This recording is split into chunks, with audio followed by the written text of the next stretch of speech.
أم اتخذ مما يخلق بنات وأصفاكم بالبنين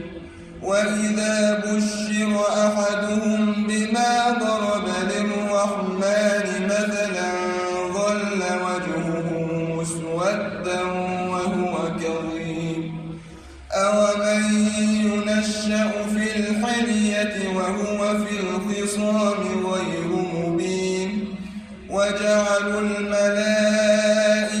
الذين هم عباد الرحمن إناثا أشهدوا خلقهم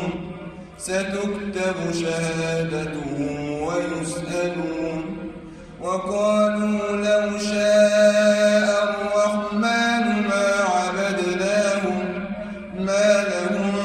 بذلك من علم إن هم إلا يخرصون أم آتيناهم كتابا من قبله فهم به مستمسكون بل قالوا